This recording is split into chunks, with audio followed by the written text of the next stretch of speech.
Hi vinyl community, my name's Rob and welcome to my introductory video to the vinyl community. Just a little bit of a bio about me. I'm a keen vinyl collector, I love music, been listening to vinyl music in general most of my life. I play a guitar, write my own songs, for better or for worse. Yeah, I very eclectic tastes. I like everything from ABBA to Zappa, as they say.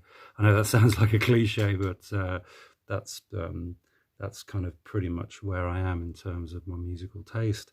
Yeah, I've been watching the vinyl community videos for probably about 2 or 3 years. Absolutely loving them. I think that I mean, it was just such a revelation for me to find people out there who were making these videos, talking about the music that they love, showing records. It was like a dream come true. I have been very lackadaisical in terms of actually getting my arse together to do these. As I say, as I've said before, I procrastinate quite a lot about these things. I don't end up doing them.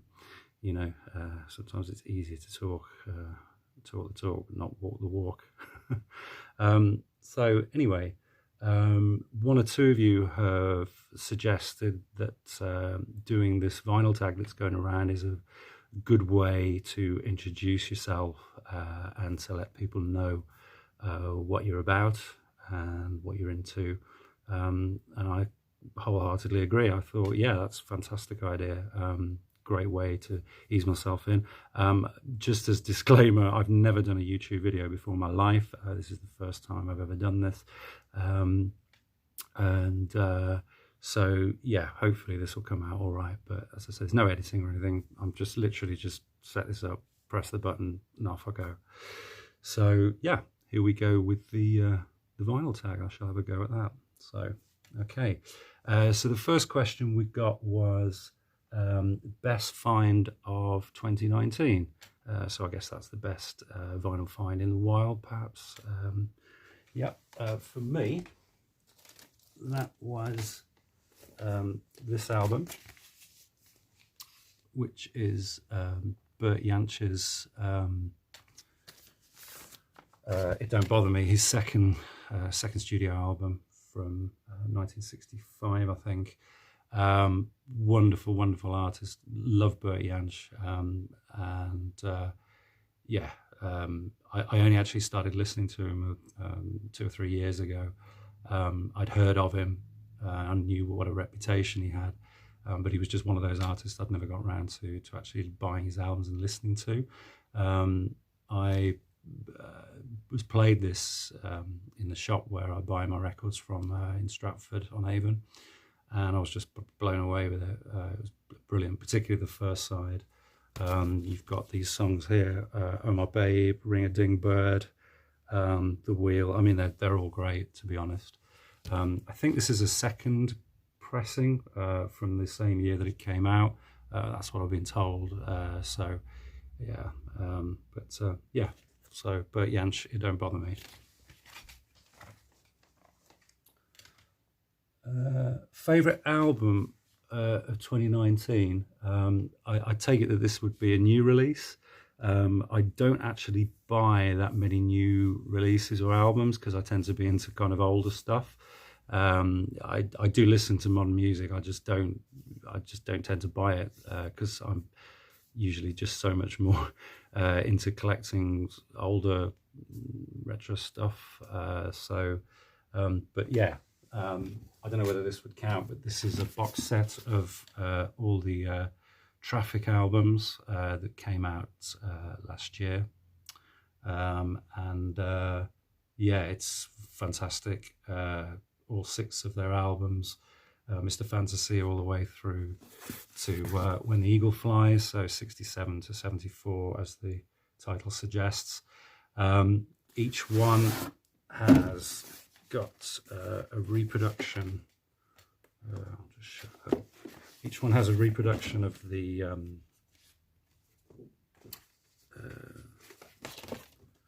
the promotional poster that came with the album, but I'll just show you this one. This is from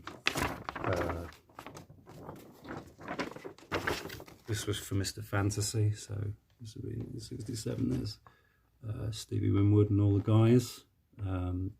Yeah, I mean, fantastic, absolutely fantastic band, group. Love his voice. Steve Winwood, genius, musical genius. Yeah, and they never did a bad album. The only criticism I would have of this is that, and some other people have commented on this, is that there was no non-album tracks, so no greatest hits compilation for non-album tracks. So no Hole in My Shoe or Paper Sun, which that would have been nice to have included that, but yeah, still a fantastic set. So novelty record. Okay, let's have a look. What did we pull out for that? I did struggle a bit with this because I don't really have a lot of novelty records, but I came out with this. This is Steptoe and Son.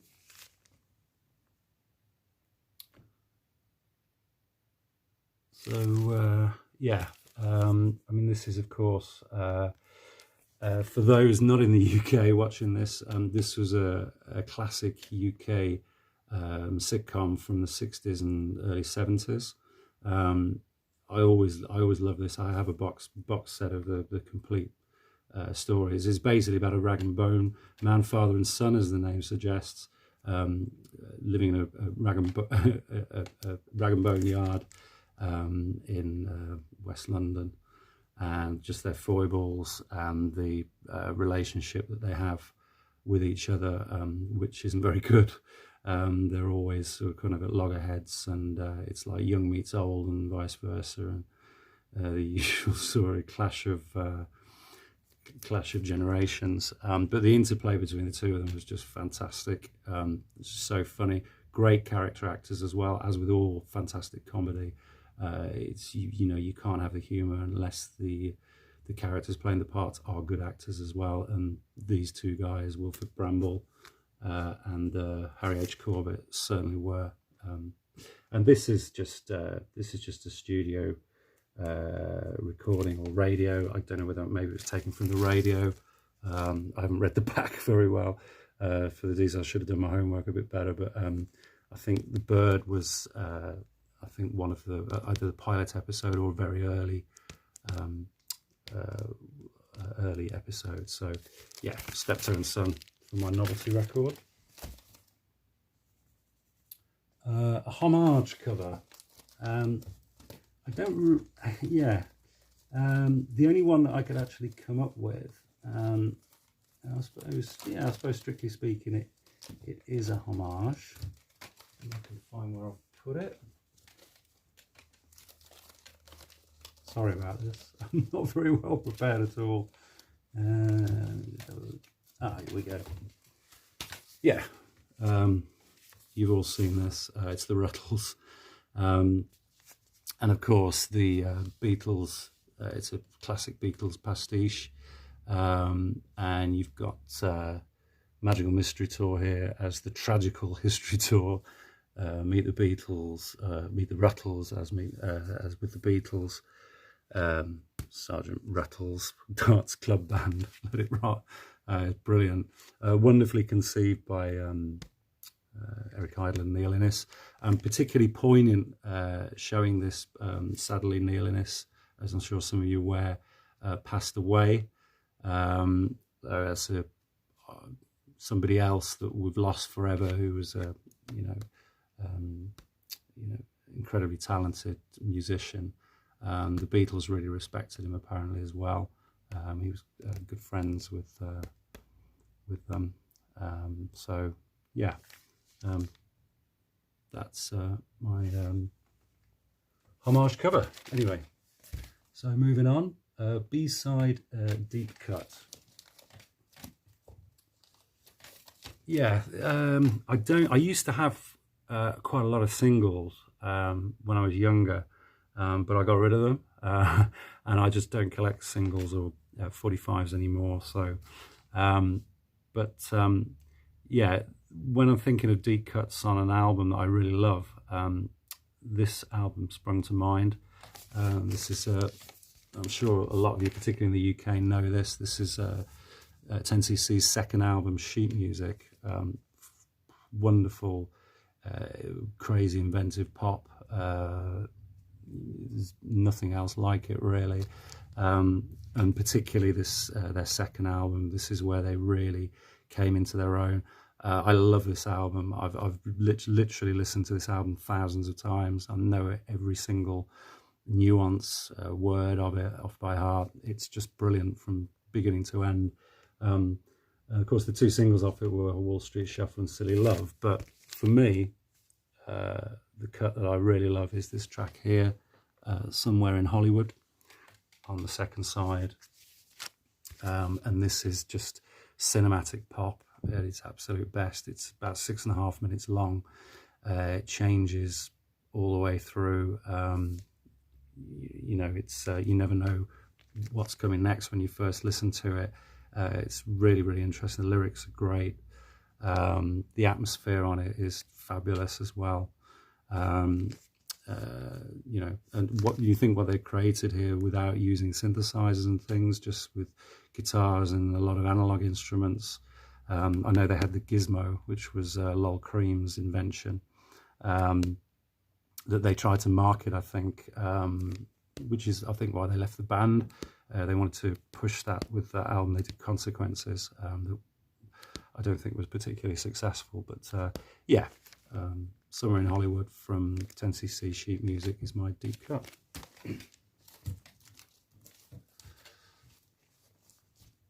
Something funky. I don't have a lot of funky albums, I'm going to be honest with you. I'm not really a funkster, but I did think of one that I thought would probably cut the mustard. I don't know where I've put it. Sorry, the music sounds. I won't be a second. So bad. Here we are.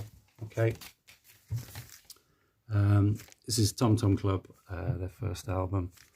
Yeah, this is probably one of the funkiest albums I've got in my collection.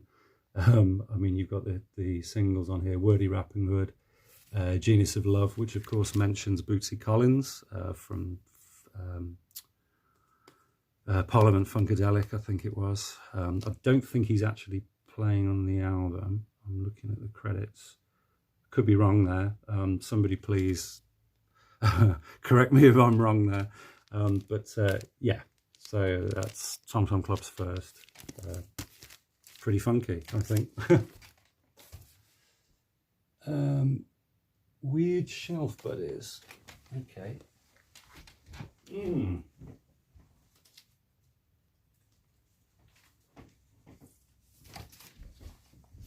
Yeah, these are pretty weird shelf buddies. So we have the Jam's second album. This is The Modern World, next to Terry Jack's Seasons in the Sun album. Yeah. Say no more.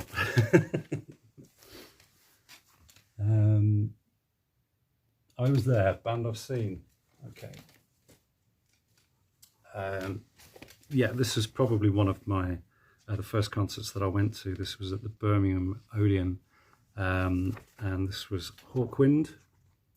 And this was the program from their 1985 tour and album, The Chronicle of the Black Sword.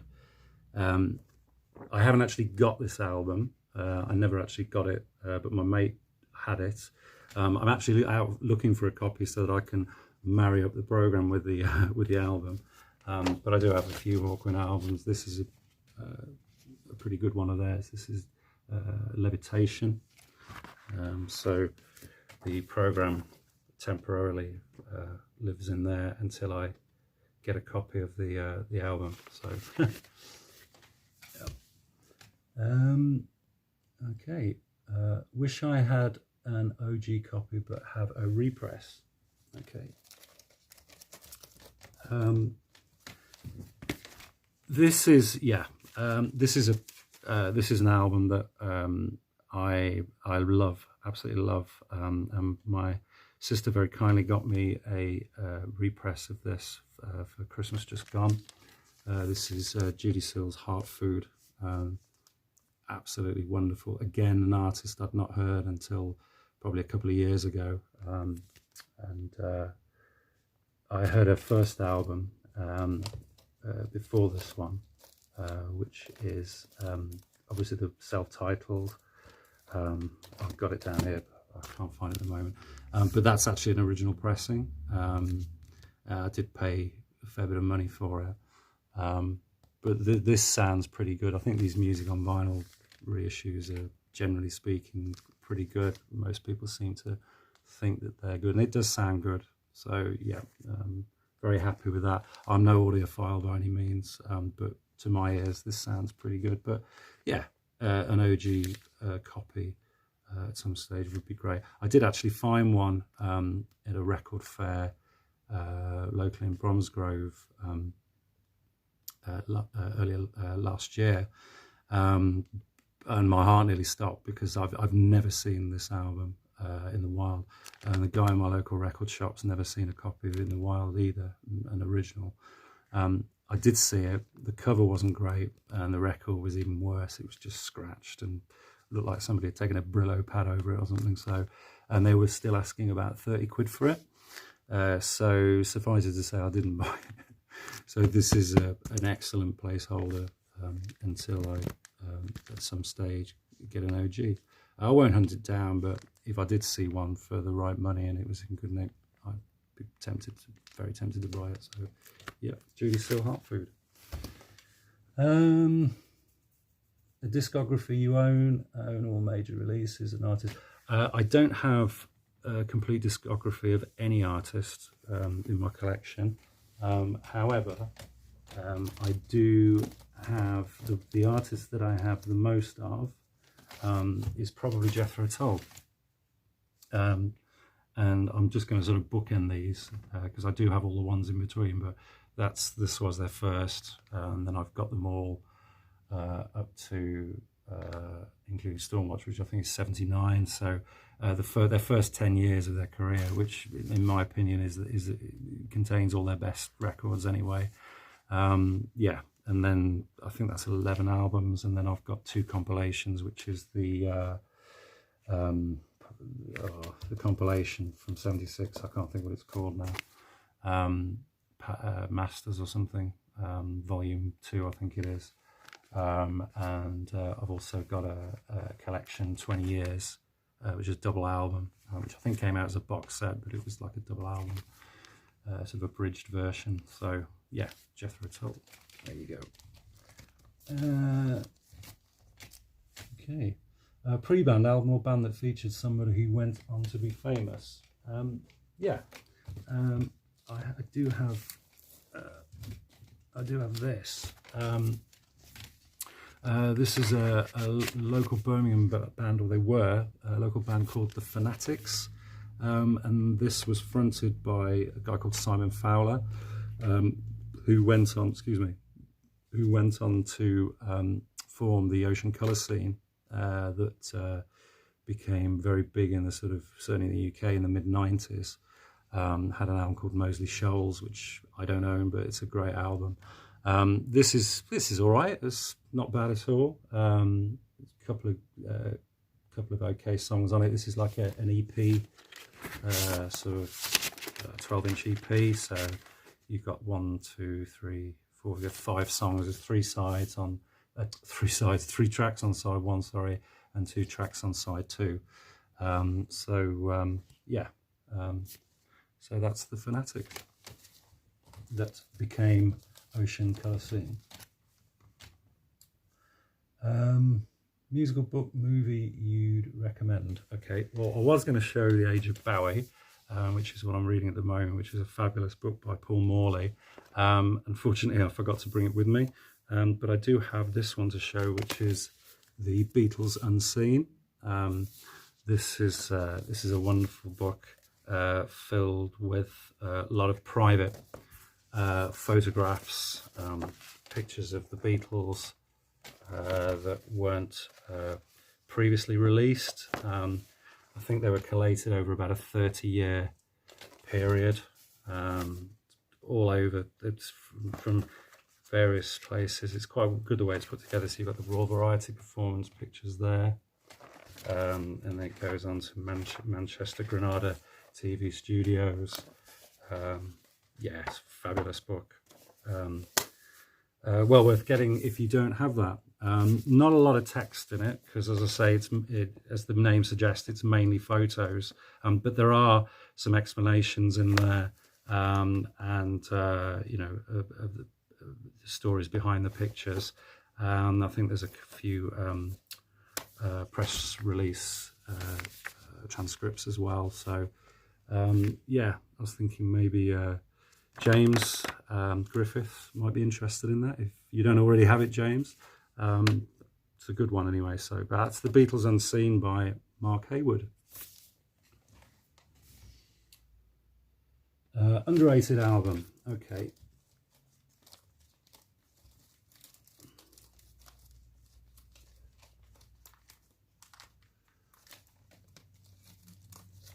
Again, I'm just thumbing through trying to find it wherever it's hiding. Okay, here we are. Yeah. Okay, now I don't know whether this is underrated per se. The reason I'm putting it into this is because, to be honest, I haven't come across many people in the VC over the years talk about this album. But for me, this is one of the greatest albums I've ever heard. And again, I was late for the party with this. I only heard this probably about 3 years ago, and it just absolutely blew my mind. It's Family's first album, Music in a Doll's House. This is just an back-to-back, absolutely incredible album. You know, for a debut album, it's probably one of the greatest debut albums of all time, in my opinion. Roger Chapman's vocals just almost unearthly, you know, possibly a bit of an acquired taste, but yeah, absolutely just superb from beginning to end. All these tracks segue into one another, so it starts off with a chase, and then some of them are reprised. You get themes of tracks that are coming up later on the album, but it just doesn't let up. It just changes all the time. Just when you think you're getting used to the sound of a track, it just changes again, and something else comes, and it goes mellow to heavy, psychedelic. It's progressive, jazzy. It's just mind-blowingly good. Love this album. Yeah, and I do think that it's probably a little bit overrated. Underrated, I should say. Overrated, God's sake. A little bit underrated, yeah. So that's Family, Music in a Doll's House. Batting average artist band who consistently makes good albums. Okay.